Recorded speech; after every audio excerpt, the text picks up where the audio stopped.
stopping negative self-talk. Now, before you change the channel and turn it to something else, this is why I want to tell you this. So are you somebody like me who maybe gets really down on themselves? Maybe you spill a cup of coffee and you're like, oh, I'm so stupid. Or, maybe you get on the scale and you gain a few pounds and you say, oh, I'm so fat. Like, here's the deal. Now, we all have best friends, right? You are supposed to be your best friend, right? If everybody else was gone in your life, and sometimes that happens, you have to be happy with you, especially when you start a new journey. If you're going through any type of change in your life where you're going to struggle, where things are going to be different, where you're going to be out of your comfort zone, you're going to need to have self-confidence in order for that process to work. Why? Because if you don't and you keep getting down on yourself, you're more likely to not follow through with whatever it is you're planning on doing. So think about your best friend that you have that's other than yourself right now. Maybe you're not in love with yourself yet. Here's the thing.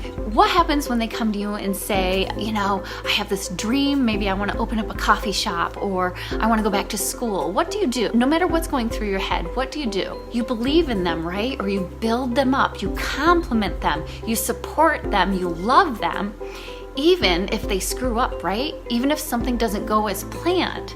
What do we do to ourselves? We're always negative and critical, especially if you are a mom or a woman, because that's kind of just what we do, right? Society places great pressure on us to be perfect and to hold it all together and to not screw things up. But listen, that is not me. And if that's you, more power to you. Teach me how to do that. But I'm more realistic now. Whereas before, that was, back in 2008, I was not realistic. I was still trying to be the perfect wife, the perfect mom, and things like that, while trying to simplify my life after my daughter died. And I knew that material things weren't as important, but I was still trying to do all the other stuff that made me still look perfect, okay? Or, come close to it. So here's what I want you to do. I want you to treat yourself as if you're already your best friend, if you're not already. And what I want you to do for homework, I want you to drop in the comments below a compliment to yourself right now. So it doesn't have to be about looks. It can be about anything. Like for me, the thing that I love about myself is my heart is more open than it's ever been. I adopted 2 kids and their birth mom is not perfect, but I have the ability to love her just as she is. And that's what I want to do for you as well. I want you to look inside yourself and love you for who you are. Okay, so drop yourself a compliment in the comments below. And then I want you to do this. Every time you hear yourself talking negative to yourself, I want you to counter it with a positive. So if you spill your coffee, say, oh, maybe my outfit's a mess, but I got really great hair today. You know what I mean? Offset that. And pretty soon, if you make that a habit, when you start a path on toward any goal that you want to do, if it's simplifying your life, if it's something else along those lines, or any goal, you're going to get in that pattern of building yourself up. And then if something happens and you fail, I just call it a learning opportunity. I don't believe that we fail. But then you're not going to be so down on yourself and you're going to get up and try again a lot easier than if you're always pounding yourself down. And think about this. That person that's always negative, right? There's so many people.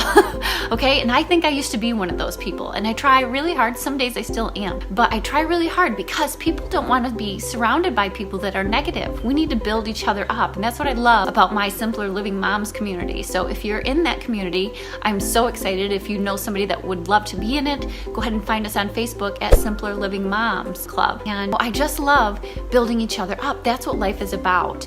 And I found that along my way when it came to simplifying my life and finding more room for happiness and less room for the crap that doesn't matter.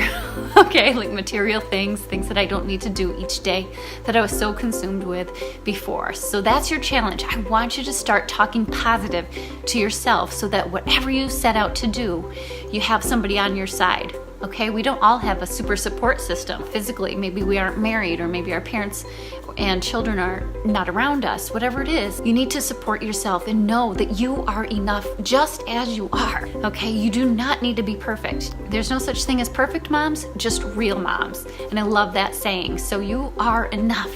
And I want you to understand that. So stop the negative self-talk. And you're going to get bonus points if you do this. Every time you see yourself in a mirror, compliment yourself.